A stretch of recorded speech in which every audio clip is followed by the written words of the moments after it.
Congress party के सांसद इमरान मसूद साहब हमारे साथ हैं। सर, कल संघ प्रमुख का एक बयान आया है, सावरकर को भारत रत्न अगर दिया जाता है तो भारत रत्न की प्रतिष्ठा बढ़ेगी। कैसे देखते हैं उनके इस बयान? ये उनकी सोच हो सकती है, लेकिन सावरकर साहब ने दो नेशन की थ्योरी, टू नेशन थ्योरी उन्होंने दी, जिसको मुस्लिम लीग ने अडॉप्ट किया और फिर हिंदुस्तान पाकिस्तान का बंटवारा हुआ। अखंड भारत की जब बात करते हैं तो अगर बंटवारा न हुआ होता तो हम लोग अखंड भारत होता। उस अखंड भारत के अंदर, विश्व के अंदर हमारी क्या स्थिति होती आप खुद जान सकते हो। तो मुझे नहीं समझ में आता किस बात के लिए दिया जाएगा। जंग आज़ादी में, स्वतंत्रता आंदोलन में उनकी तमाम तर चिट्ठियां जो उन्होंने जेल से लिखी अंग्रेज़ों को, वो सारी की सारी इतिहास का ऐतिहासिक दस्तावेज हैं। सावरकर को लेकर जो रुख कांग्रेस पार्टी का है, आप लोगों का है, राहुल गांधी का है, आपको लगता है कि ऐसे व्यक्ति को भारत रत्न दिया जाएगा, वो कांग्रेस पार्टी स्वीकार करेगी? देखिए, कांग्रेस पार्टी का क्या स्वीकार करेगी क्या नहीं करेगी ये पार्टी तय करेगी। मैंने तो एक जस्ट बात कही है, मुझे इससे ज़्यादा इसके लिए कोई सरोकार भी नहीं है।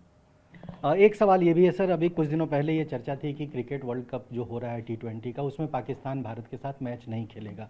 अब कुछ ऐसी चर्चा सामने आ रही है कि वो बातचीत के लिए तैयार है और शायद 15 फरवरी का मैच भारत पाकिस्तान के विरुद्ध होगा। कांग्रेस पार्टी कैसे देखती है? इन्हें शर्म आनी चाहिए, इन्हें शर्म आनी चाहिए। धंधे के लिए देश की अस्मिता को ना बेचें, धंधा करने के लिए देश की अस्मिता का साथ समझौता ना करें। मैंने बार बार कहा है, पहले भी कहा था कि हमारी बहनों के सिंदूर से उनके हाथ रंगे हुए हैं और वो लगातार हमारे खिलाफ विश्व भ्रमण करते हैं। और जो इतना विश्व भ्रमण करने वाला देश हो, उसके साथ किसी तरह के संबंध होने नहीं चाहिए। क्रिकेट नहीं होना चाहिए भारत पाकिस्तान, किसी भी तरह के संबंध नहीं होने चाहिए। एक अलग सवाल है सर, आज संसद का अभी शुरू होने वाला है।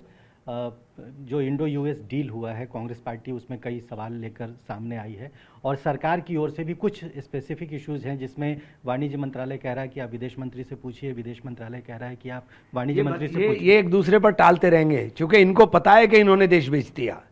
ये जानते हैं किस मजबूरी के अंदर बेच दिया, किस मजबूरी के अंदर सब कंप्रोमाइज कर लिया, ये तो सब जानते हैं। आज संसद में क्या कांग्रेस की रणनीति रहने वाली है? आप लोग मांग कर रहे हैं कि राहुल गांधी पहले बोले प्रधानमंत्री, उसके बाद ये संसद में भी पता चलेगा। तो ये इमरान मसूद हैं, कांग्रेस पार्टी के सांसद हैं। कैमरामैन गजेंद्र के साथ रजनीश रंजन, TV9 भारतवर्ष, दिल्ली।